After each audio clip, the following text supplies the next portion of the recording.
today we're going to hear a testimony. And I've been working in Latin America for most of my life. But it was in years ago when I arrived in Colombia, there was a guy I met. He'd just become a Christian. And he came out of drugs. In fact, he was one of the first people to tell me that he knew where Uruguay was and knew about it. When I said, we're going to Uruguay, people were like, Paraguay? And I was like, no, Uruguay. And he says, oh yeah, Uruguay, Punta del Este. I said, have you been there? Oh, hundreds of times. I said, what? He's like, yeah, this is, 30 years ago. But he said, yeah, with the drug cartels, like nobody in Uruguay bothers you. So it's like we need a place to take our vacations too. So we go there, everybody minds their own business, and it's a great place to go. And you see each other, you just pretend you didn't. You see your enemy. Of course, that's a long time ago. I know everything has changed. We're all good now. But that's what he told me. Well, he became a Christian.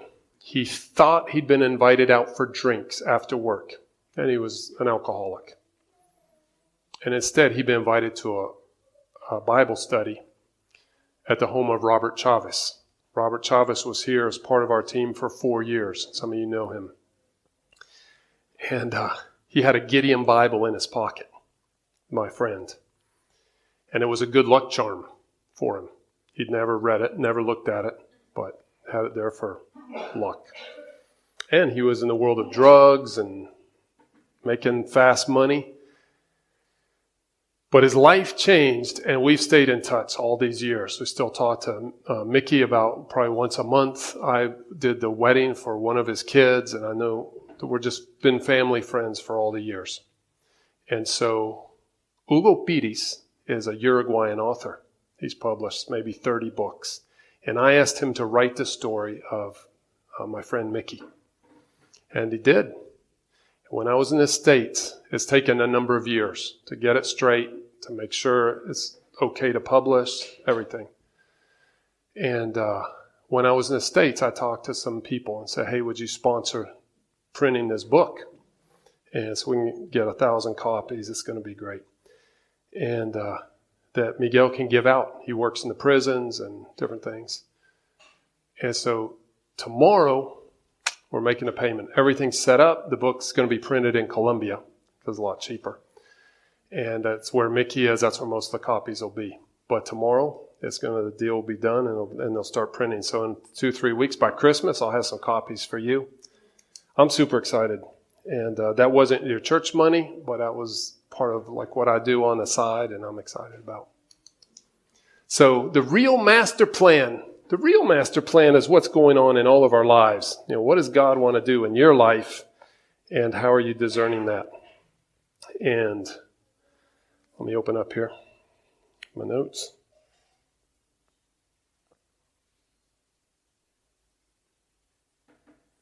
So did you know that Christ Church has its own GPS? Did you know that? We do. It's called our mission, vision, and values. So this is our topic for the month of October. And we have a special treat today. We're going to hear from Paul and Sharon Sherman.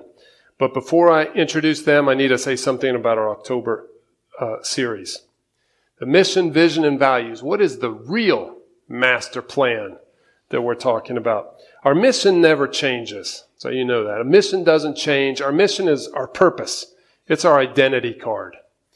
A vision provides clarity, and it needs updates. It's like the app on your phone. Every once in a while, they want to update it. So our vision is our direction. Where are we going?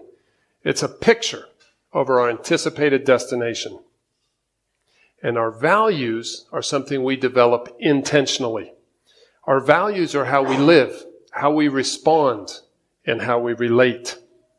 They're the details that show the quality of our life, our integrity, our authenticity. So what is our mission? Our mission, and we'll say this every week, and you can find it online. Our mission is to encourage and equip people wherever they are. Spiritually, geographically, people are online today. to encourage and equip people wherever they are to follow Christ and to personally experience His transformative power and presence. There's more we can say about that, but I'm going to let that go for now. Our vision, as we're looking forward to the 50th anniversary of Christ Church in 2028 and the end of the decade in 2030, our vision is to be a multicultural, intergenerational, it's people of all ages, the young people, the older people, a community of faith that shares God's love with the world, starting in our own community, our own neighborhood. In Uruguay, for the world. So, we'll be talking more about that this month as well. But values. We have 4 guiding values that we promote, we pursue, we practice in our leadership teams and among our volunteers. And they are these. Hope. We value hope. That's why we're always talking about Romans 15:13. That's the password for our, you want to get in on the Wi-Fi? Romans 15:13, all small.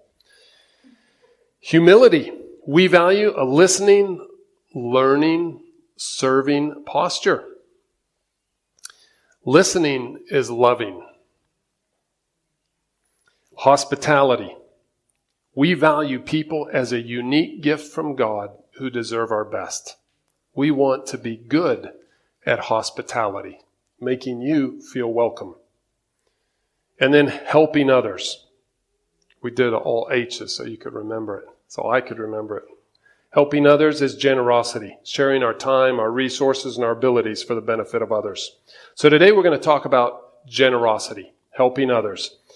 And by listening to Sharon and Paul, tell from their personal experience of learning to give their money away so that other people will give thanks to God and be generous givers themselves.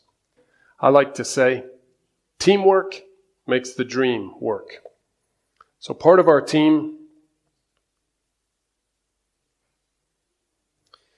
here at Christ Church is, technical problems. Part of our team at Christ Church are the friends and family that are not here that support us financially so that people like Lisa and I can be here as missionaries supported from somewhere else, or Nate and Louisa who receive support from here but also raise their own support, or Trinity who's doing our pro presenter today, so we can be here. And somebody told me, that's like the dark side of the moon. Like, I have no idea what you're talking about. Why would somebody give regularly over years so that you can go live your life somewhere else with people I don't even know or care about? Maybe they care, but it's a good question. People become partners out of gratitude for what God has done in their life through other people. And they want to join the journey. They want to be the reason that someone else, you, give thanks to God. Say, thank you, God, for somebody I don't even know who gave. And they become partners because they share our mission, our vision, and values. So today we have 2 of these people, Paul and Sharon. Paul's going to share first. Paul, why don't you come on up? And Sharon, you can just relax a little bit longer. Paul and Sharon are like family for Lisa and I. We've been close friends since we met. We worked together to lead the youth ministry at Lakeshore United Methodist. Here's their family. And that's a beautiful family, and their son and their daughter, each with their spouse. And the son is the tall one. How did you get that tall, Paul? Spencer. And then the daughter is next to Paul, Michelle. And her husband's Brazilian, isn't he? Yeah. So, hey, got some Brazil connections here. We have a ton of shared history. And I want you to know, because they won't tell you, they've supported us with a financial gift to our mission organization every month since March of 1993. Now, I'm not good at math, but that's like 285, 290 months. Don't say it out loud. It's not about you, but it's like, that's a commitment. And they gave a gift to help us complete phase 1 of our master plan. So I said, you're going to be here for a week. And all these 30 plus years of friendship, it's the first time they've been able to come, take time off from their work and their business to come and be with us. So I said, would you just come up here and answer the question, why I give? So, yeah. Keep that. So Paul, keep that close to you, and we'll put a picture up of the That's Lakeshore United Methodist. Hello, my name is Paul Sherman, and today I'm going to take you back in time to explain why I give to missions and the church. You see, back in January of 1988, Sharon and I got married. That's 40 years today. Yeah, it's close. We moved to Jacksonville because that's where I had my job. We both knew that the church was important for us, and we visited a church, Lakeshore United Methodist Church. It was alive just like this church is alive. Sharon and I ended up joining a growth group, which was basically a Bible study. There was times that we would even host it in our house. So being that young, the elders allowed us to host a Bible study. But that group was our real beginning of a closer walk with God and a relationship with Jesus. As we progressed, we found ourselves drawn to the youth of the church. So we joined as youth group counselors and assisted the leaders. The following months proved to us that our decision was good. The youth were learning so much from our team, and we were seeing a lot of development. We would organize trips from camping, which were some great times, to where a popular speaker might be close in town or where we could take the youth. And those speakings were pivotal for the youth and their decision for a stronger walk with the Lord. After a while, Sharon and I would discuss amongst ourselves the amount of time and talent that we were giving because we were seeing such great changes in the youth. Then later came a day when the youth leader decided that it was time for him to leave. And in the interim, Sharon and I, with assistance, took over the youth group. This is how we met John Hamilton. The board decided we needed a youth pastor, and I was on the board. John was invited in for an interview, and after the interview with all the board members, it was soon after that John was hired, and he was now our new youth pastor many years ago. Not too long after that, Lisa came because she was finishing college. She graduated, and then she came. These were really special years of us learning about John and Lisa and their vision of being in the mission field. Our church was very big on giving to missions, and this is a time where Sharon and I could decide. We had given to missions before, but we never were specific to a certain person, which would be John and Lisa. By giving to them, it would help others. We knew that we weren't called, but that's one thing that we could do is give, and we made that commitment. So Sharon and I made that decision, and we supported John and Lisa. We supported them with our friendship, our prayers, our money, our house, and even our van. There was one time that Lisa and John came back, and we had this van, and we gave it to them and said, take it for whatever you need, because they were coming back to the States, and telling all the people that were supporting them what they had done. And so we gave them that van.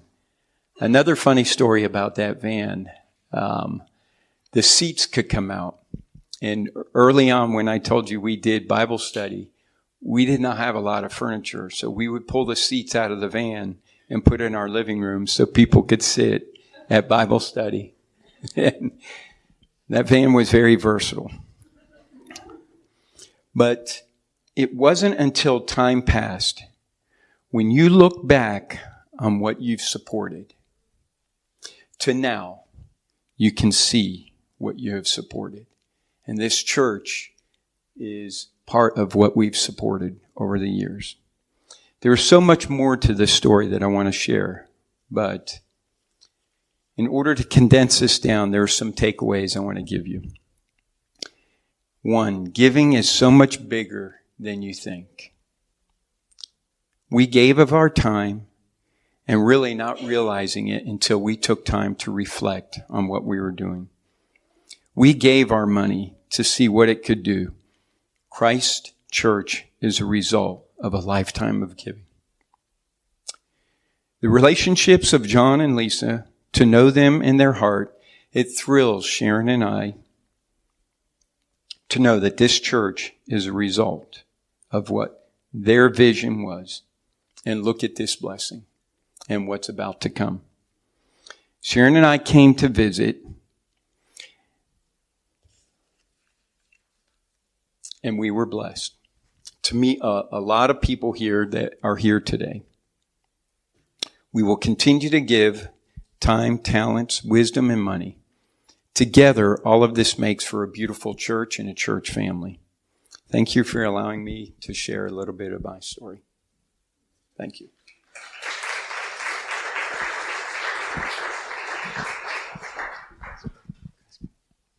Yeah, so Sharon, come on up. Now, some of you, I know that some of you got stuck on, I said, it's 40 years, and you're doing the math and going, that's not 40 years. They've been a couple for 40 years, so they were a couple before they got married. So literally, I told you the right dates, but Paul had just said we got married in 88. But you guys have been together for 40 years, is that right, Sharon? Sharon always does the numbers, and she always gets them right. So I said, I better clarify that. Yes, 40 years as a couple, not yet married. January, we will be married 38 years. But still 40 years with this guy. It's a lot.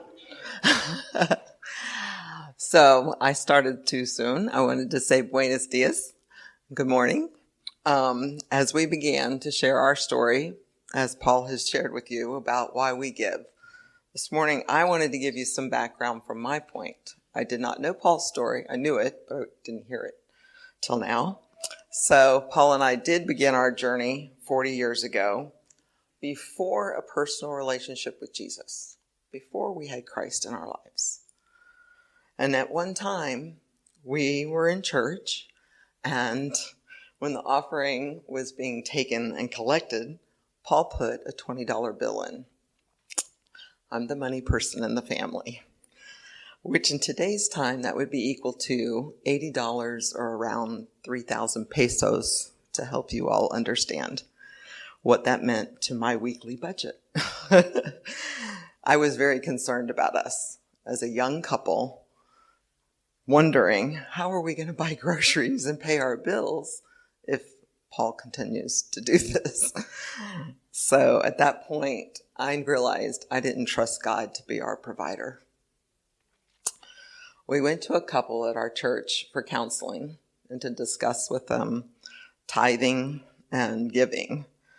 And during that time with them, they told us everything that we have is God's to begin with.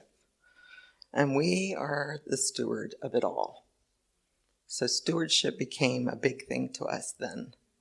We learned that if everything is God's, in His Word, it tells us it's 100%, and we are only to give 10%. So He was really allowing us to live on 90% of the provisions that He gives us, and that we could never outgive God. So as a young couple, we began listening and tithing and giving and praying. And I was very encouraged by this quote. So there I am encouraged by this quote from Bob Lotich. I think I pronounced his name wrong. It reminds me that God is always aware of my thoughts and my fears. So I want to read this quote to you. A loving father doesn't burden his children with impossible expectations.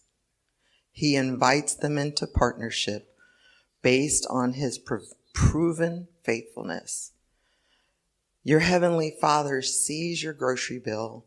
He knows about your loans, and he's the same God who has never failed to provide for his children who trust him with bold and generous steps.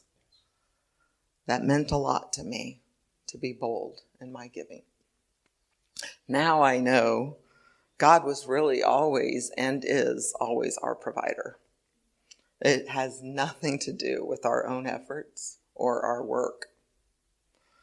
There was another time when Paul was transitioning from a corporate job that he had had for years to having our own business. We went several months without income. And one day at home with my children, this is tender to you moms with young kids, I opened the front door and there was a bag of groceries, a large bag. It had milk and eggs, and cereal and fruits, and I was amazed. I still to this day, I don't even know how many years ago that was, do not know who brought us that food. Yet I do know that God works through people and he is always good to us. We had always heard about missions, as Paul had told you, and we had a lot of different friends in missions and missionaries. People that were going to other countries, like John and Lisa, but not just to start a church, but also to love on the people and to continue to share the love of Christ.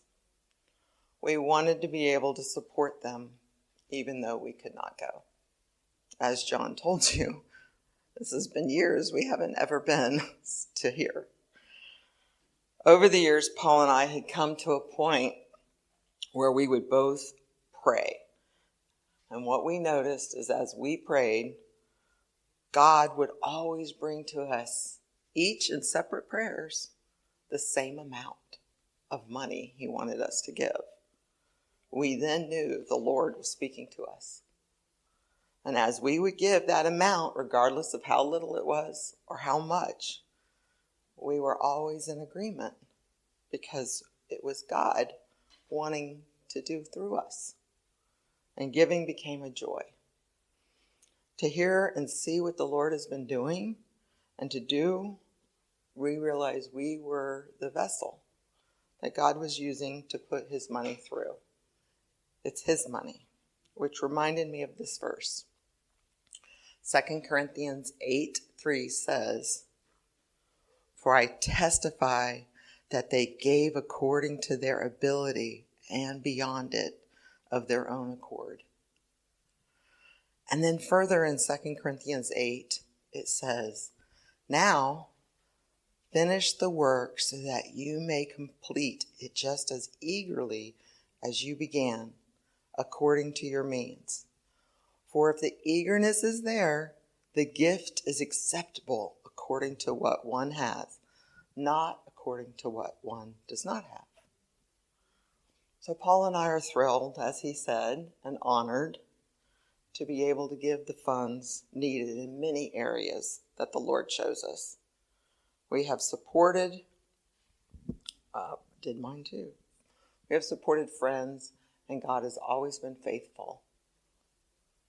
So now, as Paul and I have been saying, we came to Uruguay, and we can see what God is doing after all of these years. John and Lisa have been here 22 years, and we're just so excited to see how precious Christ Church is to them and now to us, to put faces with all of these people that have been here. So thank you for your graciousness and your kindness and your hospitality to us while we are here. Dios los bendiga.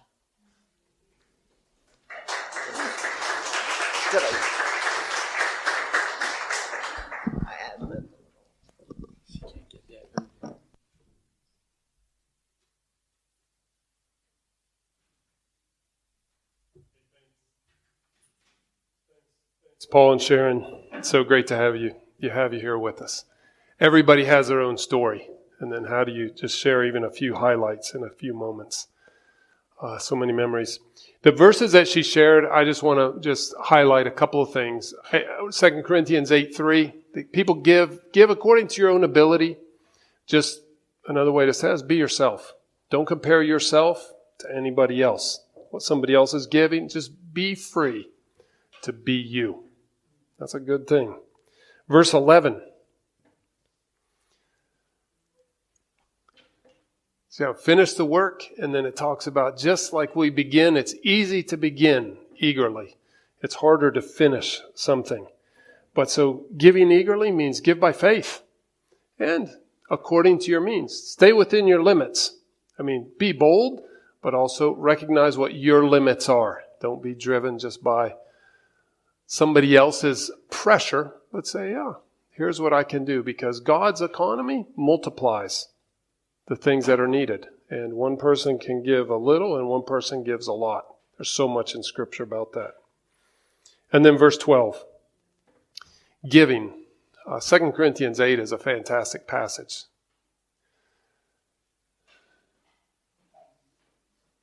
Well, let's go ahead one more. If the eagerness is there, the gift is acceptable according to what you have, not according to what you don't have. And so sometimes people have been taught and have an idea that God has this great expectation on you and He's watching. And He is, but He's inviting. He's inviting us to give with gratitude, faith, hope, love. And so the real thing is not how much you give, it's the attitude that you have as you give. And so we just give out of gratitude and out of being thankful. And watching how other people have learned then helps us. So having Paul and Sharon in my life all these years, it's like having a big brother and a little sister. And been family and been my mentors and friends and partners in so many ways across the years. So it's a privilege to share that. Our communion time this morning. Communion means community, means being together. So it means getting in communion with God, being in communion with other people, even if people you don't know may be sitting next to you, but just say, wow, we've been here together for this hour, this experience. And so you are invited to be part of this experience and say, Lord, hear my prayers, hear our prayers. And perhaps a point of reflection for you today might be, how can I be grateful? Where can I be grateful for what God has given me?